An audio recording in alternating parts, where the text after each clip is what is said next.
أعوذ بالله من الشيطان الرجيم بسم الله الرحمن الرحيم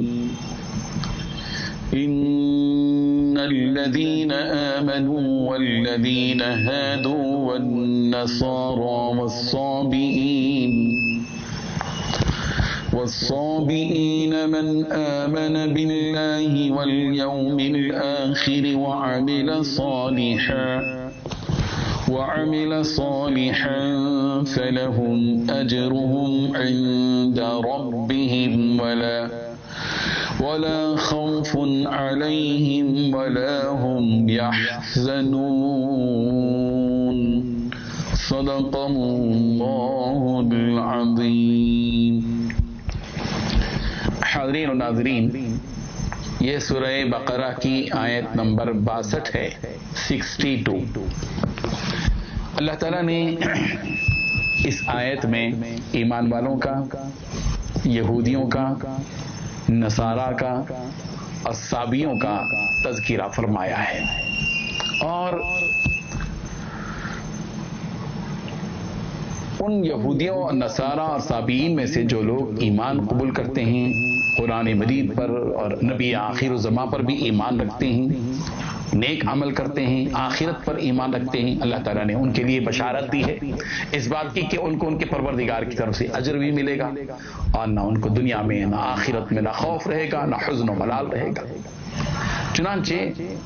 اللہ تبارک و تعالیٰ نے ارشاد فرمایا. یہاں اس آیت کے ترجمے اور مطلب سے پہلے 2-3 باتیں اہم ہیں جن کو ذہن میں رکھنا چاہیے کہ یہاں جو یہادو کا لفظ استعمال کیا ہے یہ یہود سے ہے. یہودیوں کو کہا جاتا ہے جو حضرت موسیٰ علیہ السلام پر اور تورات پر ایمان رکھتے تھے، ان کو یہودی کہا جاتا ہے. اور یہود کے اصل معنی توبہ کے ہیں. چونکہ بنی اسرائیل نے بچھڑے کی عبادت کی تھی اور بڑا جرم کیا تھا، اس کے بعد انہوں نے توبہ کی تھی، اس لیے بھی ان کو یہود کہا جاتا ہے. یہودیوں کی مجموعی آبادی کو یہود کہا جاتا ہے، اور ان میں سے کسی ایک کو کہا جاتا ہے تو اس کو یہودی کہا جاتا ہے. اور بعض حضرات نے بتائی یہ بات کہ حضرت یعقوب علیہ السلام کے جو بڑے بیٹے تھے ان کا نام یہودا تھا، اور حضرت یعقوب علیہ السلام کے بڑے بیٹے کی طرف یہ چونکہ یہودی منسوب ہیں اس لیے یہودیوں کو یہودی کہا جاتا ہے. اور بعض کہتے ہیں کہ یہود تحود سے ہے، تحرک کے معنی میں حرکت کرنے کے، اس لیے کہ بنی اسرائیل جب تورات پڑھا کرتے تھے تو حرکت کیا کرتے تھے، حرکت کرتے ہوئے تورات پڑھا کرتے تھے، اس کی تلاوت کیا کرتے تھے. بہرحال یہودیوں کے بارے میں یہ بات ہے. نصارہ کو نصارہ اس لیے کہتے ہیں، نصارہ دراصل حضرت عیسیٰ علیہ السلام پر انجیل پر ایمان رکھتے تھے، اور نصارہ مدد کے نصرت سے ہے. اور چونکہ حضرت عیسیٰ علیہ السلام نے کہا تھا من انصاری الی اللہ، تم میں سے کون ہے جو مدد کرنے والا ہے میری اللہ کی طرف، تو نحن انصار اللہ، تو انہوں نے کہا تھا اس کے جواب میں حضرت عیسیٰ علیہ السلام کہ ہم ہیں اللہ کے لیے مدد کرنے والے. تو انصار، نصارہ، نصرت ایک ہی گویا مادہ ہے، اس لیے بھی نصارہ کو نصارہ کہا جاتا ہے.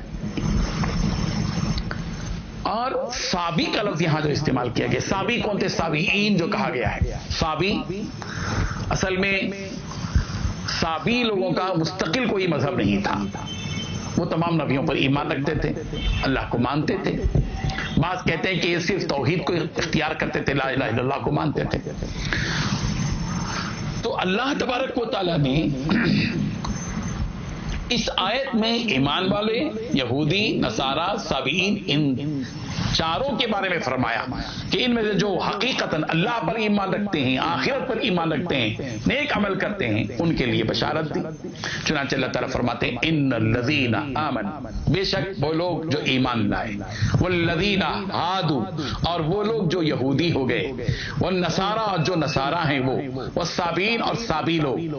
ان میں سے جو بھی من آمن باللہ، ان میں سے جو بھی اللہ پر ایمان لائے گا، والیوم بالآخر اور آخرت کے دن پر ایمان لے آئے گا. پھر اس ایمان کے بعد وعمل صالحا ان میں سے جو کوئی بھی عمل صالح کرے گا فلہم اجرہم بس ان کے لیے ان کا اجر ملے گا عند ربہم ان کے پروردگار کے پاس ولا خوف علیہم اور ان پر کوئی خوف طاری نہیں ہوگا ولا هم يحزنون اور نہ ہی وہ غمگین ہوں گے اور نہ ہی حزن ان کو ہوگا. تو یہاں ایک اصول اور دستور بیان کیا گیا ہے کہ ایمان لانے کے لیے پرٹیکولر ضروری نہیں ہے کہ فلاں ایمان لائے گا اور نکمل کرے گا تو ہی ہم اس کو جنت دیں گے اس کو اجر دیں گے. ایمان جو کوئی بھی جس مذہب کا آدمی بھی ظاہر بات ہے کہ یہاں ایک اشکال ایک سوال اس وقت میں پیدا ہو رہا تھا کہ یہودیوں کے بارے میں اب تک بات بتائیں ان کی شرارتیں بیان کی جا رہی ہیں فلاں فلاں فلاں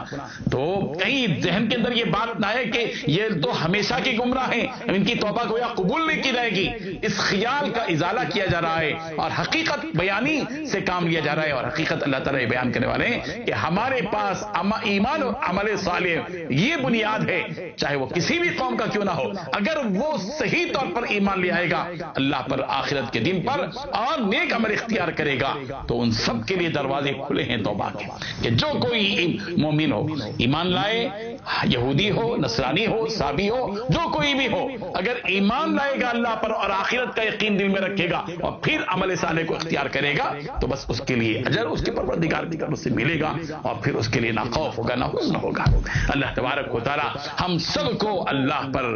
آخرت کے دن پر ایمان رکھنے کی اور پھر عمل صالح کو اپنی زندگی میں اختیار کرنے کی توفیق عطا فرمائے. وآخر دعوانا ان الحمد للہ رب العالمین. لا إله إلا الله